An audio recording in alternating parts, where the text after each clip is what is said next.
허환구의 라디오 오늘. 여러분 안녕하십니까, 허환구입니다. 신천지가 평지 풍파를 일으키는 가운데 신천지의 이만희 총회장이 사퇴 후 처음으로 입장을 내놨습니다. 신천지 관련 앱을 통해서 총회장님 특별 편지라는 제목의 공지글에서 이만희 총회장은 근본 병마 사건은 신천지가 급성장됨을 마귀가 보고 이를 저지하고자 일으킨 마귀의 짓으로 안다라고 주장을 했습니다. 일반인들의 상식과는 많이 떨어진 주장인데요. 그나마 공지 말미에 당국의 지시에 협조해 줘야 한다, 우리의 일이다라고 밝힌 것은 그나마 다행입니다. 신천지 대구교회가 대구 경북 지역 코로나19 전파의 진원지로 꼽히는 가운데 보건당국은 여전히 신천지 신도들의 동선과 주변 접촉을 파악하는 데 어려움을 겪고 있습니다. 이 신천지 교회는 좀 더 적극적으로 당국에 협조해야겠습니다. 2월 21일 금요일 라디오 오늘 광고 듣고 시작합니다.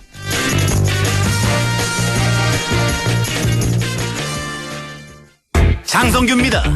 와우, SUV 좋은 차 타시네. 근데 타이어는 어디 건지 알고 계세요? 몰라요? SUV 전용 타이어는 넥센 로디안 GTX. 어떤 SUV에서도 잘 나가고 오래 가니까 넥센 로디안 GTX.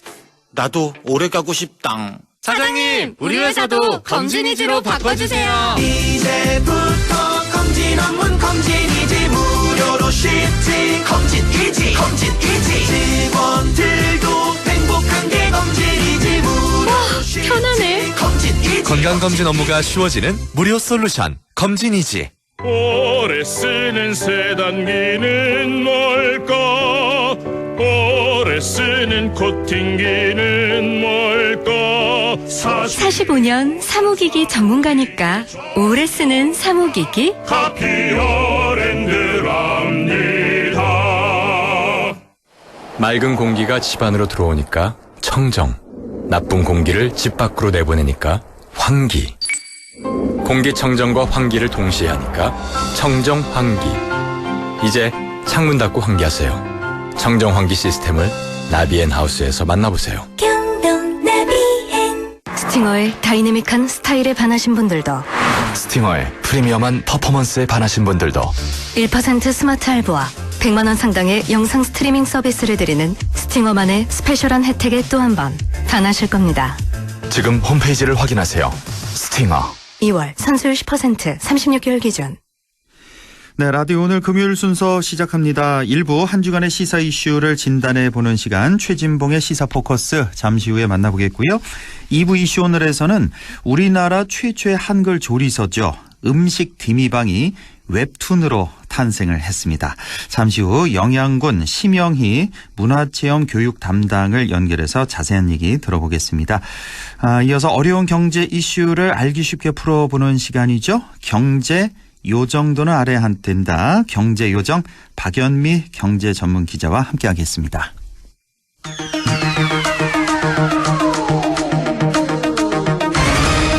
네, 최진봉의 시사포커스를 시작합니다. 오늘도 성공회대 신문방송학과 최진봉 교수와 함께합니다. 교수님 안녕하십니까? 네, 안녕하세요. 네, 자, 코로나 사태가 네. 큰 걱정입니다. 그렇습니다. 예. 지난 수요일부터 이제 그저께부터 이제 3일 동안 아주 빠르게 계속해서 늘어나고 있는데, 예. 특히나 이곳 대구 경북 확진자 수가 기하급수적으로 늘고 있어서요.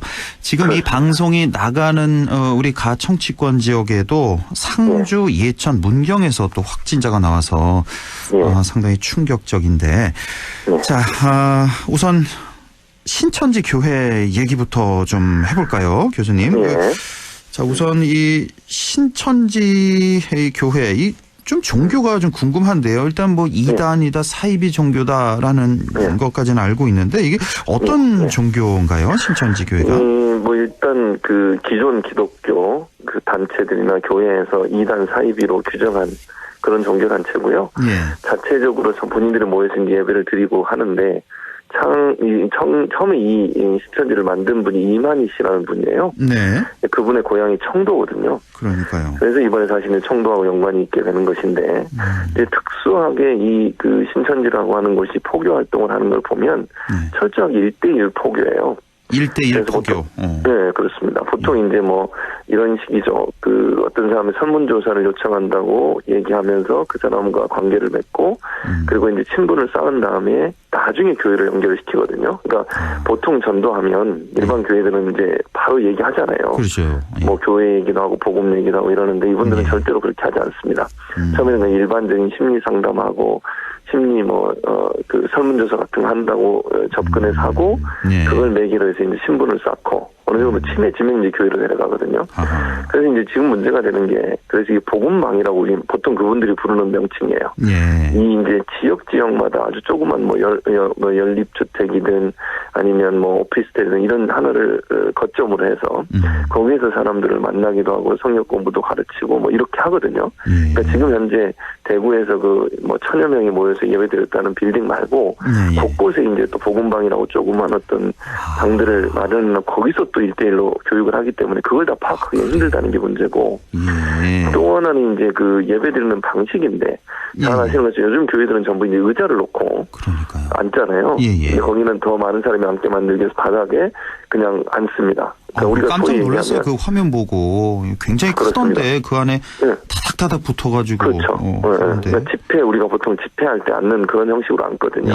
그러면은 이제 전파력이 훨씬 커지는 거죠. 그게. 그러니까요. 옆에 바로 앉아 있어. 그래서 특수한 그러니까 우리가 이제 기존 교단에서는 사이비 이단으로 이렇게 명명을 했고 창시자는 이만희시고 그런 독특한 포교 활동을 통해서 많은 사람들을 모은 것으로 이렇게 알려지고 있습니다. 네. 지금 뭐 신도가 그 대구 교회만 해도 뭐 신도가 9천여 명이고 지금 뭐 조사 대상 뭐 1000여 명이라고 하는데 사실 이 수치도 별로 의미가 없는 게 그럼요. 정확히 밝혀진 게 아닌 것 같아서 맞습니다. 그렇죠. 지금 그 중국 우한에도 이 신천지 이 교회를 또 설립했다고도 나와서 맞습니다. 깜짝 놀랐는데 그리고 이제 문제는 신천지가 잘 아시는 것처럼 기존 교단에서 이단 사이비 이렇게 명명을 하는 바람에 밝히지 않아요 사람들이. 그러니까요. 본인이 신천지에 다닌다는. 이번에 그 대구 카톨릭 대학의 간호사로 일하신 분도 확진이 됐는데 그분 같은 경우도 확진되기 전에는 본인이 신천지에 소속됐다고 얘기하지 않았거든요. 그러다가 이제 확진되고 나서 밝혔어요. 근데 확진되기 전까지 그럼 그분이 치료하고 이러면서 그 병원 전체 응급실이 지금 폐쇄가 됐습니다. 그러니까 이런 게 문제라는 거죠. 이게 양성화 안 되고 음성화되어 있다 보니 지금 현재 400여 명이 연락이 안 되고 있어요. 1001명 지금 말씀하셨잖아요. 정부 당국에서 방역당국에서 다 이제 연결해서 연락해서 이상 증상이 있는지 없는지 파악해야 되는데 전부 다 숨어버리는 거예요. 본인이 신천지 다닌다고 있는 게 밝혀질까봐. 이게 이제 문제가 되고 있는 상황이라고도 연락이 안 되는 사람 조금 전에 속보가 들어왔는데 그 한 400여 명에서 일단 100명 안쪽으로는 내려왔네요. 다 어떻게 연락은 됐는데 어쨌든 이게 얼마나 파장이 미칠지 정말 상상을 할 수 없는 이런 상태인 거고. 자, 이 코로나 사태가 길어질수록 뭐 경제에 미칠 파장 말할 것도 없고 지금은 우리 이제 정치 얘기 주로 하다 보니까 이제 정치권 예상을 또 할 수밖에 없는데 이 4.15 총선에도 아주 큰 영향을 미칠 수밖에 없을 것 같고 지금 총선 연기 얘기도 슬슬 나오고 있네요 벌써. 그런 상황인데 아직까지는 그렇게 될 가능성은 좀 낮다고 보는데 이제 확산 속도가 어떻게 되냐의 문제거든요. 지금 이제 특정 종교 단체 그리고 지역 이제 대구 경북이라는 지역 물론 거기서 이제 다녀갔던 분들이 확산을 시키면서 다른 지역도 확산이 됐습니다만 전국적으로 그러면 이게 이제 지역사회 감염까지 확산됐느냐에는 아직은 아니라고 이제 방역당국은 판단하고 있는 것 같아요. 그러니까 대구 경북 지역은 특수한 상황이고 그 종교 단체의 특수한 상황이니 거기를 어느 정도 통제하면서 전국 감염을 좀 막아보겠다는 거로 보이는데 이게 이제 어떻게 되느냐의 관건이라고 봅니다. 만약 이게 정말 이런 확산 속도가 4월까지 계속된다고 하면 문제가 될 수 있지만 예컨대 뭐 2월 말 3월까지 어느 정도 통제가 가능해지고 이제 다 찾아서 격리를 시키고 치료를 하고 나면 그러면 뭐 4월 총선에 크게 영향을 미칠 것 같지는 않고요.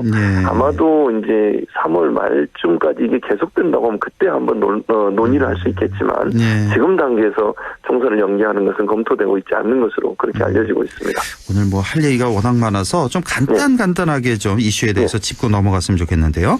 일단은 그 추경 논란이 또 일고 있어요. 지금 이런 상태에서 코로나 추경을 해야 된다는 말이 여기저기서 나오고 있는데 여기에 대해서 지금 종로에서 대결을 할 이낙연, 황교안 어떤 멘트가 나왔는데 이낙연 전 총리 같은 경우는 이럴 때 쓰라는 게 세금이다. 추경해야 된다. 이런 반응이고 황교안 대표 같은 경우는 세금 함부로 쓰면 안 된다. 이런 식으로 또 나와서 지금 지금 말이 좀 되고 있네요. 이 추경에 대해서 어떻게 생각하십니까? 그러니까 함부로 쓰면 안 되죠. 1차적으로 함부로 쓰면 안 되지만 필요할 때 안 쓰면 그것도 문제라고 저는 봐요. 예를 들어서 코로나 사태가 전개가 되면 경제가 어려워집니다. 경제가 어려워지면 세금에서 안 거치겠죠. 경제가 그런 상황에서 그러면 이걸 그냥 돈을 쓰는 것 자체를 하지 말자고만 주장하는 건 저는 타당하지 않다고 봐요. 그러니까 지금 상황에서 중소기업들이나 뭐 소상공인들 이런 분들은 엄청난 지금 어려움에 빠져 있거든요. 그리고 이제 내수도 활성화가 안 된 상태고 이러면 경제가 죽게 되면 세금 세수도 줄어들어서 결국은 마이너스가 될 수밖에 없는 상황이 되는 겁니다. 그래서 뭐 황교안 대표의 주장도 어느 정도 일리가 있으니 그걸 잘 따져야 돼요. 이게 정말 필요한 돈인지 아닌지를 따져야지 무작정 세금을 쓰지 말자고 주장하는 것은 저는 타당하지 않다고 봅니다. 추경 안 된다.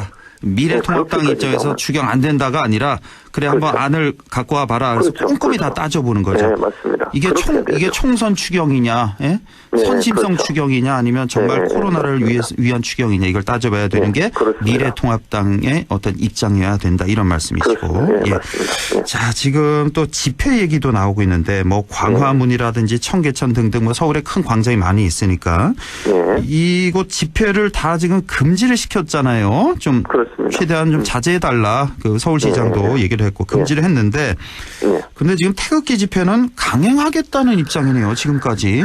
이래서는 안 되는 거 아닙니까? 안 되죠. 절대로 안 됩니다. 이렇게 하는 것은 절대 도움이 안 됩니다. 그게 국민 전체에도 불안감을 줄 뿐만 아니라 거기에 나오신 분들이 대체로 좀 나이가 있으신 분들이잖아요. 그런 분들은 더 그 면역체계가 약할 수 있어요. 그래서 위험하고 또 오늘 의사분이 그런 얘기 하시더라고요.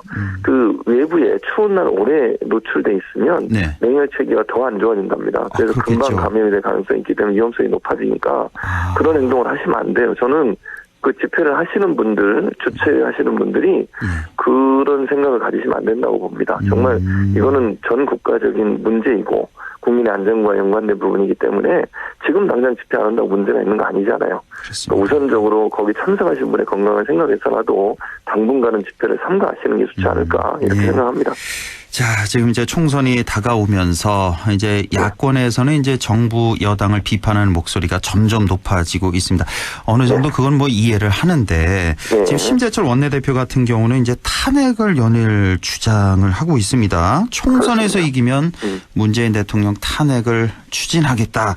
이 발언에 대해서 어떻게 보십니까? 저는 역풍을 맞을 가능성이 있다는 생각이 들어요. 그러니까 이게 탄핵을 주장하는 것이 지금 뭐 특별히 문재인 대통령이 탄핵을 당할 만한 어떤 행동을 했다고 보이지 않는데 정치적인 어떤 목적을 가지고 탄핵을 주장하는 것은 양면성이 있는 겁니다. 물론 정말 극렬한 그 우호 세력을 결집시키는 데는 도움이 되겠죠. 그러나 중도층 확장에는 상당히 어려움이 있을 거라고 저는 봐요. 도리어 중도층은 저런 행동에 대해서 부정적으로 생각할 가능성이 저는 있다고 보거든요. 그러니까 정부에 대해서 따끔하게 질책하건 질책하지만 너무 무리한 요구를 했을 때는 그것이 도리어 총선에서 악재로 작용할 수 있다는 것도 명심하셔야 돼요. 제가 볼 때는요. 민주당이 이걸 적극적으로 활용할 가능성도 있습니다. 그러니까 그래. 오히려 민주당에서 이 탄핵을 활용을 한다. 무리하게 저렇게 정치적인 공격을 하는 거 그거 자체를 도리어 이슈화해서 지난번에도 뭐 노무현 전 대통령 때도 마찬가지 아닙니까? 탄핵 역풍이 불어가지고 그때 참패를 했거든요. 그런 부분들을 고려한다고 하면 이게 탄핵을 무작정 그 주장하는 것이 정치적 또는 총선에서 승리하는 데 도움이 된다. 그렇게 판단하는 것은 너무 단순한 판단이다 이렇게 생각이 됩니다. 미래통합당 그 당내에서도 이거 너무 심한 발언이랑 이런 얘기가 좀 많이 나오더라고요. 네, 맞습니다. 자, 다음에는 이제 공천 얘기를 좀 해보겠는데 이제 선거가 가까워오면서 점점 더 이런 불협화음이 많이 들릴 것 같습니다. 당연히 뭐 지금까지 뭐 보면은 그래 왔고요. 지금 민주당과 미래통합당 뭐 한 한 가지 정도만 좀 보겠습니다. 먼저 민주당 얘기인데 그 김남국 변호사 저희 라디오 오늘에도 출연을 좀 한 1년 정도 했고 우리 저하고도 잘 알죠. 그렇죠. 잘 아시는 그 김남국 변호사인데 강서갑 출마를 두고 지금 금태섭 의원과 상당히 충돌을 하고 있는 모습입니다. 이 뭐 한마디로 좀 정리를 좀 해주실까요, 이 문제? 뭐 일단 이제 문제가 되는 것은 민주당 내에서 우려를 표명하는 게 이게 조국 반조국의 프레임으로 가는 것에 대한 우려예요. 실제 이제 미래통합당 같은 경우 그걸 공격을 하고 있잖아요. 그러면 총선에서 조국 이슈가 다시 등장하게 되면 민주당한테 전체적으로 부정적인 영향을 미칠 수밖에 없습니다. 그래서 아마 당내 우려가 있는 것이고, 그래서 아마 이제 제가 알기로는 당내에서 이걸 정리를 하려고 하는 것 같아요. 그래서 그 강서가 아니라 김남국 변호사를 다른 지역구로 옮기는 방안을 아마 그렇죠. 논의를 하는 것으로 제가 알고 있고, 그 뭐 결과는 아직 모르겠습니다만 거기에 다른 분을 이제 경선에 함께 참여하도록 할 가능성, 그런 가능성이 저는 있다고 보는데, 저는 뭐 김남국 변호사 입장에서 좀 억울할 수는 있죠. 본인이 뭐 조국 전 장관을 지지했다는 이유만으로 아예 공천 심사도 못 받게 하는 것은 너무 억울하다, 이런 주장을 하고 있는 것이고, 그러나 이제 이게 당 전체적으로 봤을 때는 그런 프레임이 생기면 총선 전체에 판에 영향을 미칠 수 있어서 그걸 좀 고려할 수밖에 없는 상황. 그래서 아마 접점을 찾는 게 아까 말씀드린 것처럼 지역구를 조정하는 방안으로 접점을 찾지 않을까, 그렇게 예상이 되고 있습니다. 민주당 내에서는 이 밖에도 신경민, 김민석, 영등포 의리죠. 여기도 이제 신경전도 상당히 치열하던데 이건 뭐 다음에 또 얘기를 해보도록 하고, 미래통합당 보니까 여기가 좀 앞으로 어떻게 변할지. 일단은 그 이현주 의원이 좀 도화선이 되고 있는 그런 모습이고, 그 유승민 의원과 이혜훈 의원 간의 어떤 그 문자 메시지, 그것도 또 보도가 됐고 하는데, 사실 그 옛 그 새보수당의 그 의원들 보면 상당히 알려진 인물들이 많습니다. 그리고 뭐 정병국 의원 같은 경우 5선이나 했고, 정병국, 이혜훈, 하태경, 오신환, 지상욱 등등 해서 아주 존재감이 있는 그런 의원들인데, 자, 이런 의원들, 그 새보수당 출신 의원들에 비해서 이현주 의원 너무 좀 특혜를 주는 거 아니냐, 뭐 이런 얘기도 벌써 나오고, 또 이현주 의원과 그 김무성 의원 지역구잖아요, 부산 영도가. 예전에 제 기억으로는 김무성 의원이 상당히 호감을 가졌던 기억이 있어요. 이현주 의원 이쪽 오면 뭐 도와주겠다, 이렇게 얘기를 했던 기억이 있는데, 지금은 또 약간 좀 신경전을 벌이는 듯한 그런 느낌도 있고. 미래통합당의 이 공천 문제 어떻게 보십니까? 저는 앞으로 이 문제가 뭐 계속 확산될 가능성도 있다고 봐요. 이제 김무성은 지역구인 영도 같은 경우는 이현주 의원 개인의 문제이긴 하지만, 새보수당에서 오신 분들의 공천 문제가 뜨거운 감자가 될 수 있다고 저는 보여지거든요. 유승민 의원하고 이혜훈 이제 의원하고 문자잖아요. 유승민 의원이 계속 자명을 하는 이유가 저는 그 이유도 하나 있다고 저는 봐요. 공천 문제. 그렇죠. 새보수당에 오신 분들, 물론 유승민 의원은 그렇게 얘기했죠. 공천에 전혀 뭐 요구도 하지 않고 요구도 하지 않을 거라고 얘기했지만, 본인을 따랐던 분들이 공천에서 밀리거나 아니면 뭐 본인이 생각할 때 불공정한 대우를 받았다고 생각하면 가만히 있겠습니까? 제가 볼 때는 어떤 형태로든 목소리를 낼 수밖에 없다.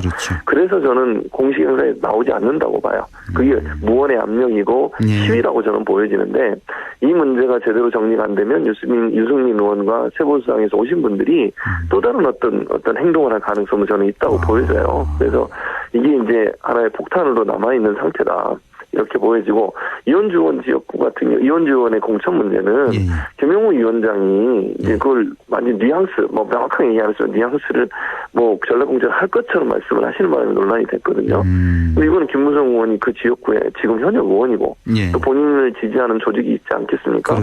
이런 분들이 만약에 반발을 하면 이현주 의원이 공천돼서 내려왔을 때 그게 또 과연 괜찮을까? 또 누군가가 만약에요, 예를 들어서 무소속으로 출마를 한다거나 김무성 의원이 그런 분들을 뭐 지지한다거나 이렇게 돼버리면 거긴 또 표가 분산될 수도 있거든요. 그런 위험성이 있어서 이 문제도 그 경선으로 가지 않는다고 하면 제가 볼 때 문제가 될 가능성은 충분히 있는 지역으로 보여집니다. 그러니까 뭐 어느 당이나 전략 공천이란 거는 정말 최소화할 그럼요. 필요가 맞습니다. 있을 것 같아요. 아니면 그럼요. 네. 아주 험지이거나 뭐 이런 데는 뭐 할 수도 네. 있겠지만 예, 이렇게 뭐 그 바닥을 몇 년간 다 좋은 그런 그 당협위원장들도 있을 그렇죠. 테고 뭐 네, 그런데 맞습니다. 이런 분들 다 배제시키고 그냥 공천을 줘버린다. 전략 공천 해버린다. 이건 그거는 반드시 안 되는 문제가 거죠. 될 네. 수밖에 없는 것 같고 그럼요. 또 네. 공천 룰을 좀 명확히 해서 공정하게 해서 그렇죠. 경선하는 게 가장 깨끗한 방법이 아닐까 싶기도 합니다. 자, 우리 지역 경북 네. 북부 지역에 이제 안동의 김광림 의원이 있고 또 네. 영주 문경 최규일 의원. 예천의 네. 최규일 의원 네. 두 분이 이제 어제 불출마를 선언했는데요. 이 불출마 선언 어떻게 보셨습니까? 저는 당에서 어느 정도 그 얘기가 있었던 걸로 보여져요. 물론 그렇게 공식적으로 발표는 안 했지만 네. TK 지역에 이제 50% 심하게는 60% 물갈이 하겠다고 공언을 했잖아요. 공천위원장이. 예. 그리고 이제 이틀이나 발표를 연기했어요. 그거는 일정 부분 그 지역에 있는 분들의 불출마를 스스로 할 수 있도록 기회를 준 거라고 저는 봐요. 안 그러면 경선을 탈락을 시키겠다는 거 아닙니까? 그러니까 탈락하는 것과 스스로 물러나는 것은 의미 자체가 다르잖아요. 또 스스로 물러나면 다음에 또 기회를 볼 수도 있는 것이고 그런 차원에서 본다고 하면 당이 결국 TK 물갈이를 위해서 스스로 물러날 수 있는 기회를 줬고 어느 형태로든 의사가 전달됐을 가능성이 있다. 예. 뭐 거기서 출마하셨던 분들 응원하셨던 분들이 출마 안 하고 싶은 사람이 누가 있겠습니까 사실. 근데 그 당을 위해서 그렇게 얘기하신다고 그만두시는 것은 일정 부분 TK 물갈이의 어떤 그 드라이브를 피하지 못했기 때문이 아닌가 그렇게 보여집니다. 자, 우리 지역에 이제 4개 선거구가 있거든요. 그래서 예. 지금 안동의 김광림, 영주 예. 문경 예천의 최교일 이 두 분은 이제 불출마를 했고 영양 영덕 봉화울진의 강석호 의원이 있어요. 삼선의 예. 이분은 이제 강석호. 중진 의원, 예. 또 예. 상주 군위 의성총성의 김재원 의원 이렇게 두 분이 남았는데 예. 어떨까요? 이 두 분은 어떻게 좀 예상을 해볼 수가 있을까요? 그냥 제 예상을 말씀을 드리면 예. 그분들도 안심할 수 없습니다. 저는 그렇게 보는데 제가 이제 그냥 개인적으로 그 보수 진영에 있는 분하고 이제 저랑 토론도 많이 하고 이러시잖아요. 방송에서. 예. 예. 끝나고 나서 얘기를 나눈 적이 있는데 예. 그분들도 상당히 지금 그 고려 중이다 이렇게 얘기를 들었어요. 아, 그래서 그래요? 이게 뭐 사실일지 모르겠습니다만 예.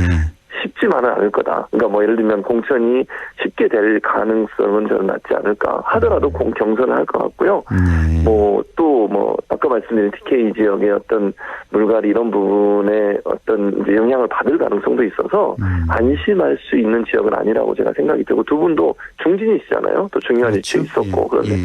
그럼에도 불구하고 TK 물갈이의 소용돌이가 거기까지도 미칠 가능성은 충분히 있을 수 있다. 그렇게 보여집니다. 두 분 다 삼선이고 저희가 이번 네. 달부터 계속해서 우리 지역 이제 예비 후보들 쭉 인터뷰를 해오고 있는데 그러세요? 예비 후보들 네. 대부분이 다 이제 좀 용퇴해야 되지 않겠나 뭐 이런 식으로 얘기를 하고 있던데 좀 앞으로 지켜보겠습니다.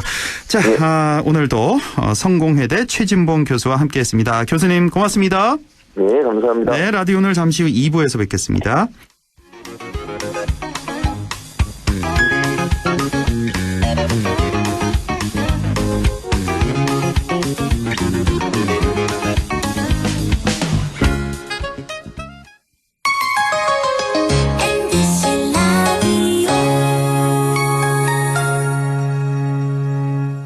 세계 최대의 유통회사가 어디죠? 월마트. 그럼 월마트가 중수도시의 작은 회사로 출발한 것도 아세요? 물론이죠. 여기에 미래를 열어가는 우리 지역의 유통회사가 있습니다. 어디죠? 바로 마음을 전해주는 것 하나가 홈마트가 고객 곁에 있습니다. 바로 고객님의 손으로 키워주신 곳입니다. 고객의 믿음으로 크는 회사 하나가 홈마트. 생활은 푸르게 가치는 높게 신도시의 희망과 권무산의 전기를 품은 보금자리 10년 공공임대의 실속 가치까지 경북도청 신도시 코오롱 하늘채 경상북도 개발공사가 여러분과 함께합니다. 문의 054-843-1500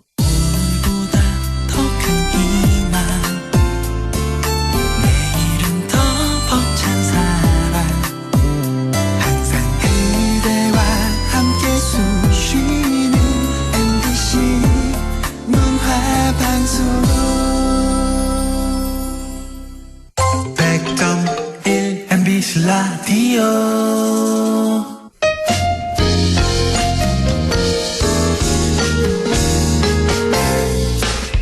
지금 여러분께서는 안동 MBC 시사정보 프로그램 허환구의 라디오 오늘을 듣고 계십니다. 저는 사생결담 강재입니다.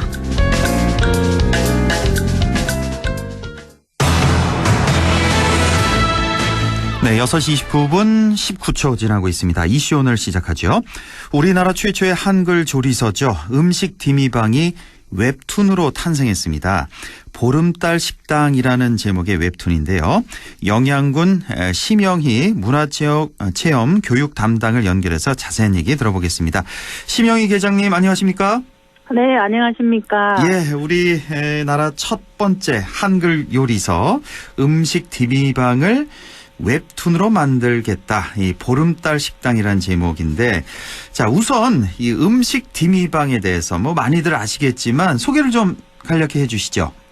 네, 음식 디미방은 현존 최고의 한글 조리서로 1670년경 당대의 여중군자로 칭송된 장계양이 후손들을 위해 70이 넘어서 지었으며 경상도 지방 양반가에서 실제 만들던 음식 조리법과 저장 발효식품, 식품 보관법 등도 자세히 소개하고 있습니다. 네, 1670여 년경 만들어진 우리나라 가장 오래된 한글 조리서.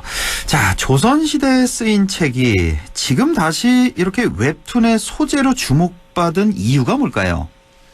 네, 요즘 인기 있는 웹툰 소재는 요리나 일상인데 예. 흔한 요리가 아니라 오랜 역사를 간직한 우리의 전통 음식이고 장계양 선생이 70이 넘어 후손들을 위해 쉬운 한글로 조리서를 남긴 것과 도토리죽으로 가난한 이웃을 구휼한 스토리가 오늘을 살아가는 우리들에게도 잔잔한 감동을 주기 때문이라고 생각합니다. 그렇군요. 우리의 전통 음식을 만들고 또 아주 감동을 주는 그런 조리서기 때문이다는 말씀이신데, 지금 음식 디미방에는 전체적으로요, 혹시 이거 세 보셨는지 모르겠는데 대략 몇 가지 음식이나 소개를 하고 있어요? 46가지 음식을 소개하고 있습니다. 46가지요? 아니면 네네. 146가지요? 146가지. 146가지 중에 네, 예, 네. 뭐 몇 가지만 좀 소개를 해 주시겠어요? 특이한 음식? 네. 예. 그러겠습니다. 여러 가지가 있지만 시간 관계상 빈자법, 서기편법 두 가지만 먼저 소개해드리겠습니다. 빈자법, 서기편법. 네, 서기편법이요. 예, 두 가지. 예. 우선 빈자법은 빈대떡 만드는 법을 말합니다. 다들 예상하셨다시피 빈자는 중국어 빙자의 차용어로 오늘날의 빈대떡을 가리키는 말인데요. 예. 네, 일반적으로 오늘날의 빈대떡은 녹두가루에 고사리, 도라지, 고기 등을 섞어 지진 데 비해 네. 이 자료에서의 빈자법은 녹두가루로 전을 붙이다가 그 위에 꿀을 반죽한 팥소를 얹고 그 위에 다시 녹두가루 반죽을 부은 것으로 예. 오늘날의 마카롱과 비슷한 모양입니다. 아, 그래요? 예전에는 네.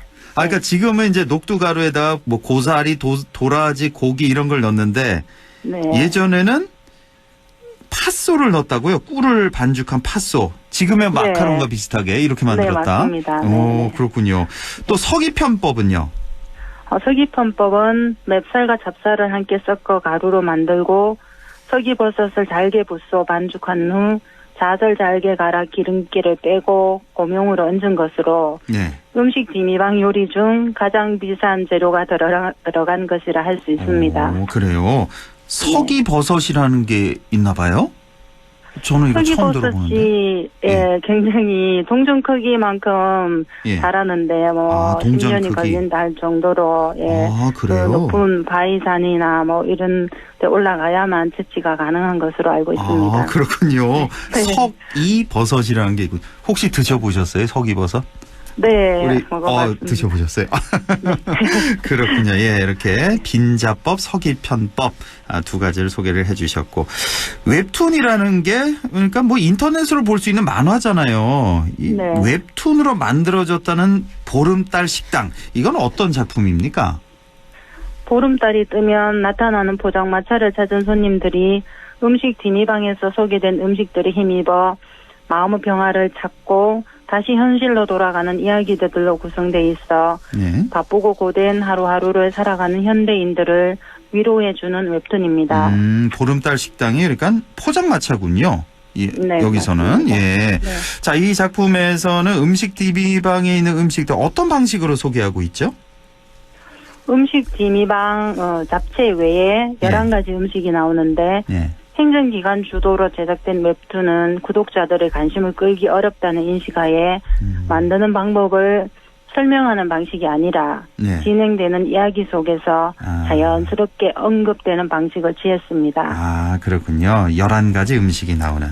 자, 음식 디미방을 알리기 위한 방안들이 참 많은데 그중에서도 이렇게 웹툰 콘텐츠를 제작하게 된 이유가 좀 궁금하거든요.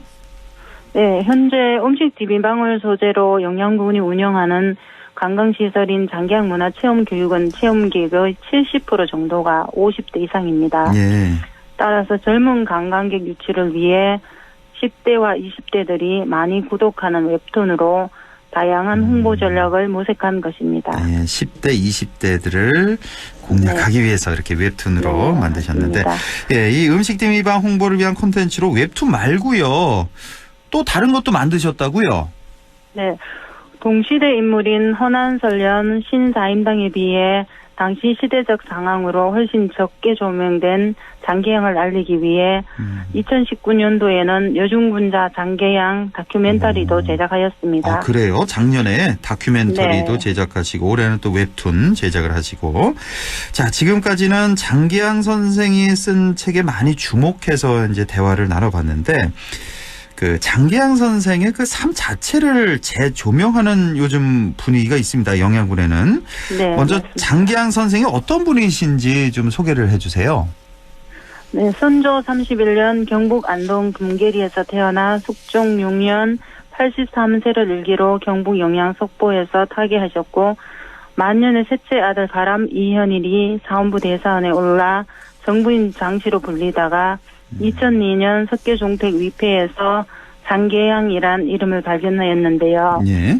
아버지 장형로는 조선 중기의 대학자였고 문안 동료였던 장계양은 그런 분위기에서 어렸을 때부터 자연스레 학문을 접하여 10세경에 소학, 19사략 등 어려운 한학을 이해하는데 어려움이 없었다고 합니다. 예. 이런 내용들은 아들 이현일이 지은 장계양 행실기에 비교적 자세하게 나옵니다. 네. 현재까지 남아있는 몇 편의 시와 그림, 글씨 등을 보아도 가히 팔방미인회를 할 수 있는데요. 예. 그 중에서도 후손들을 위해 음식 디미방을 기록한 것과 두 번의 호란을 겪은 후 대기근 시기에 도토리묵으로 가난한 사람들을 구휼한 것은 실천적 철학자로서의 면모라 할 수 있겠습니다. 네. 영양군에서는 장계양 선생과 관련해서 어떤 사업들을 지금 추진하고 계세요? 작년에 우리나라 최초의 한글 조리서 음식 디미방을 국가기록보물로 등재 신청했는데 곧 결과가 나올 것으로 보입니다. 예. 앞으로는 음식뿐만 아니라 한글을 빛낸 인물로도 적극적으로 조명해 나갈 생각입니다. 그래서 올해는 영양군 장계양 서체 개발도 준비 중에 있습니다. 네, 그렇군요. 자, 장계양 문화체험교육원이라는 곳이 있잖아요. 네. 여기도 좀 소개해 주시죠. 장계양 문화체험교육원은 7년간의 공사를 거쳐 2018년 4월 10일에 개원한 전통문화체험 공간으로서 이문열의 생가가 있는 영양군 속보면 두들마을에 위치하고 있으며 네. 시설은 교육, 연수, 전통 음식 및 한옥체험 공간으로 구분할 수 있습니다. 전국 최고의 청정지역이라 할 수 있는 영양군 장계양 문화체험교육원에서 400여 년 전의 양반가 음식을 먹어보고 만들어 볼 수도 있고 명상, 다도 체험 등을 하며 힐링할 수 있는 관광지입니다. 아, 여기서 직접 만들어 보고 먹어볼 수가 있군요. 네, 예, 그렇습니다. 장계양 문화체험교육원 꼭 한번 가보겠습니다. 자, 이제 마지막으로 덧붙이고 싶은 말씀이 있으면 좀 전해주시죠. 현재 코로나19 상황으로 예년 같으면 많은 관광객들이 방문할 시기지만 현재는 예약 자체가 끊긴 상황입니다. 하루빨리 진정이 되어 2020 대구 경북 관광해를 맞아 더 알차고 수준 높은 프로그램으로 손님 맞을 준비가 된 장계양 문화체험교육원을 많이 방문해 주시기 바랍니다. 예, 오늘 말씀 잘 들었습니다. 고맙습니다. 네, 감사합니다. 네, 지금까지 영양군 심영희 문화체험 교육 담당이었습니다. 안동 MBC 시사 프로그램 허환구의 라디오 오늘에선 청취자 여러분의 참여를 기다리고 있습니다. 우리 지역의 사건 사고 소식이나 다루고 싶은 이슈를 안동 MBC 홈페이지 라디오 오늘 게시판에 올려주시기 바랍니다. 전화는 843-7100, 문자는 샵 0913으로 보내주시면 되고요. 문자는 단문 50원, 장문 100원의 정보 이용료가 있습니다. 참, 유튜브에서도 라디오 오늘 함께 하실 수 있습니다. 안동문화방송 허환구의 라디오 오늘.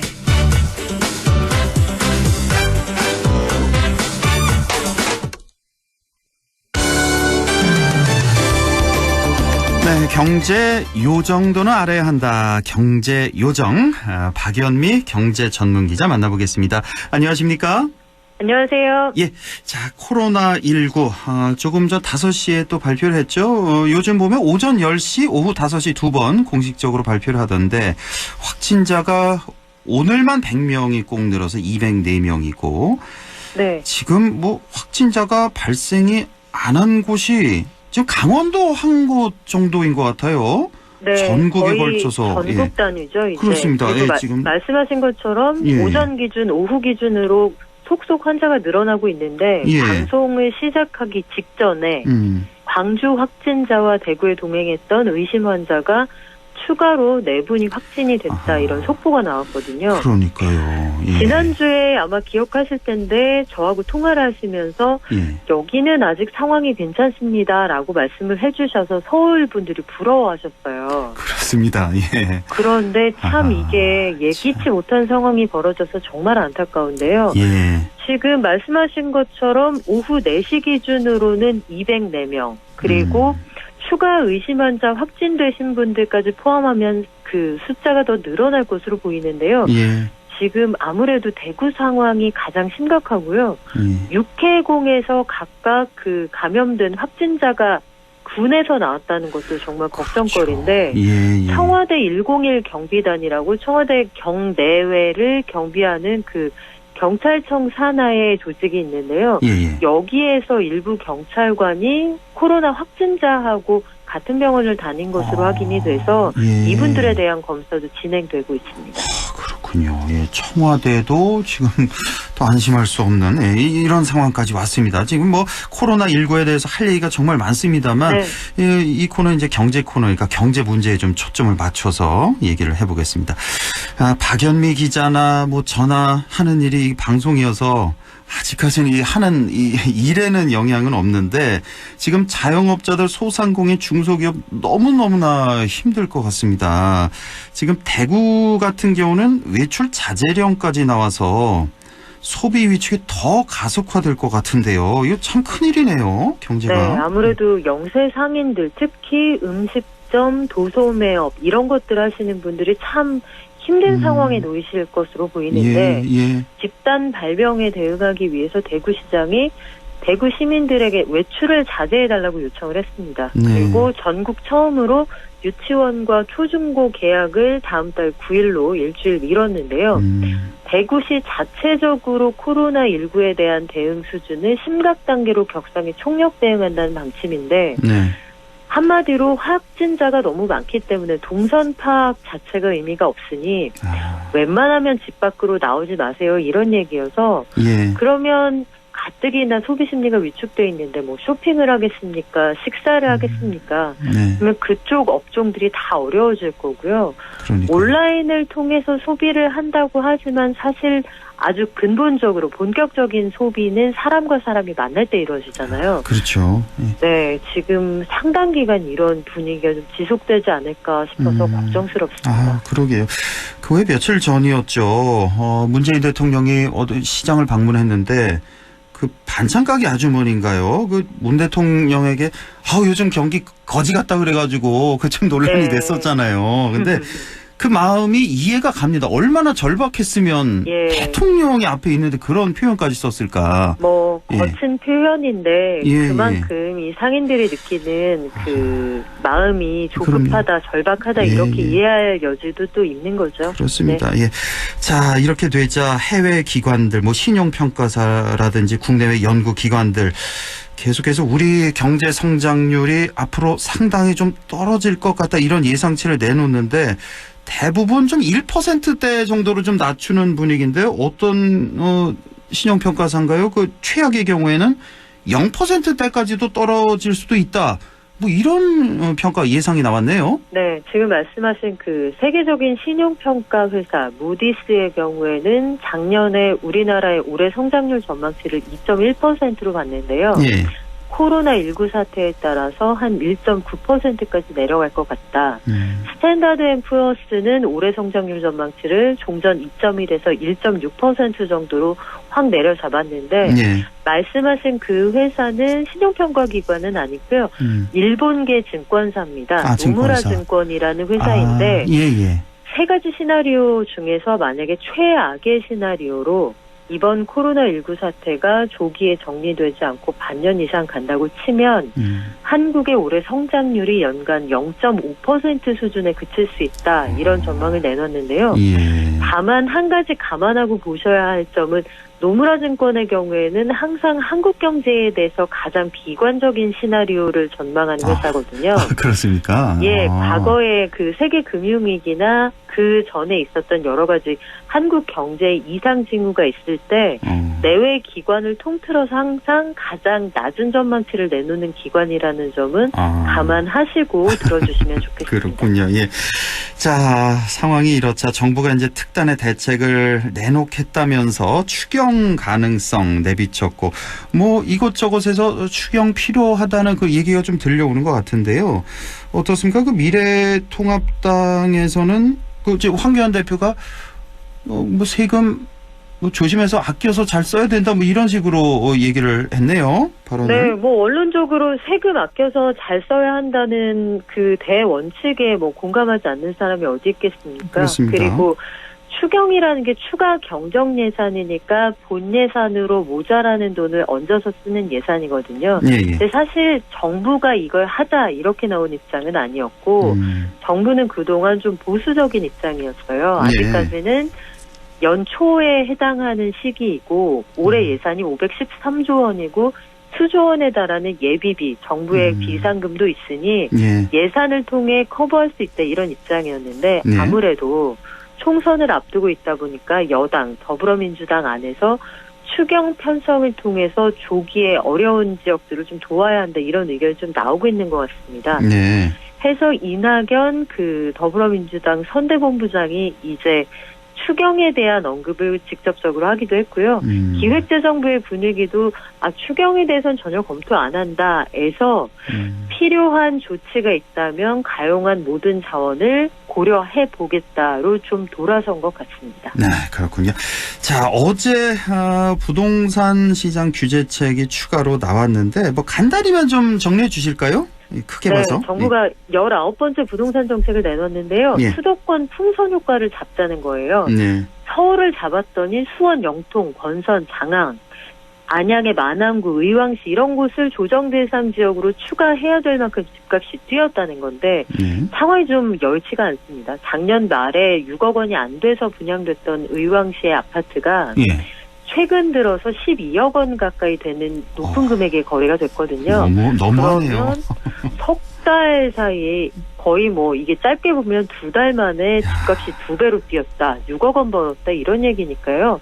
정부가 이 손 놓을 수 없다고 판단한 것 같은데 얼마나 효과가 있을지는 좀 지켜봐야겠습니다. 아니 어떻게 석 달 만에 6억짜리가 12억이 될 수가 있습니까? 이거 정말 비정상이네요. 예. 그러니까요. 참 이렇게 정부가 부동산 대책을 그때그때 내놓긴 합니다만 이거 뭐 핀셋 규제다 뭐 두더지 게임 하냐 뭐 이런 비판도 있습니다.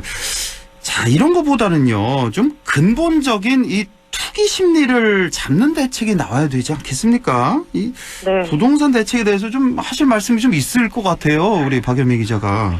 근데 저는 사실 부동산 대책에는 되게 비관적인 입장이에요. 어떤 이 부동산 대책을 내놓는다고 한들 예. 초기에 우리가 뭐 9.13 등등 한참 전에 내놨던 정책에서 정말 믿을 수 없는 수준으로 보유세를 올린다든지 네. 하는 조치가 그때 이루어졌더라면 지금까지 오지는 않았을 텐데 하는 만신지탄을 하고 있는데요. 네. 이렇게 되면 자 이제 수용성 잡았으니까 안시성으로 가자. 안산, 시흥, 화성을 올리자. 여기를 잡으면 안시성. 예. 김부검, 김포, 부천, 검단으로 가지. 이런 얘기가 계속 나온단 말이죠. 김부검은 처음 들어보는데요. 네. 김포, 부천. 검단입니다. 검단 신도시. 네, 그렇다면 이렇게 가다 보면 수도권에서는 거론이 안 되는 동네가 없을 거예요. 무슨 그렇죠. 얘기냐면 예. 인프라나 환경, 뭐 그 건축의 어떤 품질과 무관하게 시중에 돈이 너무 많기 때문에 돌아가면서 돈이 돌고 그 지역 집값을 껑충 띄워놓고 차익을 챙겨가는 누군가가 있다는 얘기죠. 근데 그렇죠. 문제는 이렇게 되면 실수요자들이 정작 집을 사기도 어려워지고 그렇습니다. 또한 여기에서 그 대출 규제가 강화되기 때문에 정말로 물려받은 것 없는 사람들은 집 사기 어려워집니다. 그러니까 이 집값, 이 투기 세력만큼은 꼭 잡아야 된다. 왜냐? 일반 서민, 중산층들에게 엄청난 피해를 주기 때문에 이분들 그러니까요. 얼마나 이 위화감, 뭐 불안감, 스트레스를 받겠습니까?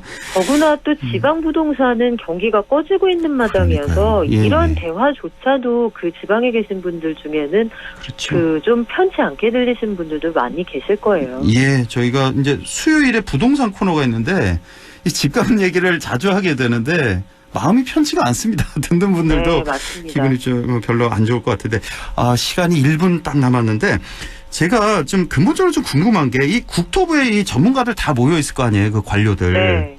근데 이 왜 못 잡는 걸까? 저는 그게 좀 이해가 안 가거든요. 글쎄요. 못 잡는 걸까요? 안 잡는 걸까요? 그러니까 이 부동산 경기가 얼어붙으면 경기 전체에 악영향을 주기 때문에 그래서 이렇게 핀셋 조금씩 하는 걸까요? 글쎄요, 좀 뭐 조심스럽습니다만 애쓴다고 하는데 안 되는 것인지 여러 가지 정치 스케줄이 고려가 되는 것인지 판단은 청취자들께 맡기겠습니다. 이러니까 이제 한쪽에서 음모론 나오는 거 아니겠습니까? 그 고위 관료들 자신들이 부동산이 많기 때문에 네. 이렇게 하는 건데 이런 얘기까지 씁쓸한 얘기까지 나오는 것 네, 같습니다. 우연히 강남에 참 많이 사시더라고요. 예, 오늘 말씀 여기까지 듣겠습니다. 박연미 경제전문기자였습니다. 고맙습니다. 고맙습니다. 네, 우리 지역 날씨 알아보죠. 김도연 캐스터 전해주세요. 네, 오늘 저녁은 차차 흐려지면서 밤사이 비 소식이 있습니다. 혹시나 오늘 늦게 귀가하신다면 우산도 필요하겠습니다. 예상되는 비의 양은 5에서 10mm로 많지는 않겠고요. 강수 시간도 짧아서 내일 새벽이면 대부분 그치겠습니다. 하지만 이번 주말 대기질이 걱정인데요. 밤사이 내리는 비의 양이 충분하지 않은 데다가 대기도 정체되고 있는 상태고 또 내일 오전에는 중국발 스모그가 추가로 유입되기 때문입니다. 오늘 오전까지만 해도 특히 우리 지역 가운데 영주 먼지 농도가 높아서 미세먼지 농도 나쁨으로 나와 있었는데요. 지금은 괜찮습니다. 우리 지역 먼지 농도 39에서 65 마이크로그램으로 보통 단계로 안심하셔도 되겠습니다. 주말에는 기온이 좀 내려갑니다. 모레 아침 기온이 영하 4도까지 뚝 떨어지면서 내일 아침보다 8도가량 내려가서 반짝 춥겠고요. 이후 하늘은 차츰 개겠지만 강한 바람은 계속될 것으로 예상됩니다. 하지만 이건 잠시고요. 다음 주 화요일 아침부터는 영상권으로 다시 오르겠습니다. 다음 주 월요일과 화요일에는 한 차례 비 소식 들어있습니다. 내일 기온은 아침이 영상 4도, 한낮에 9도 분포 예상됩니다. 영양 현재 기온은 8도, 체감온도 8도, 습도는 53%입니다. 날씨였습니다.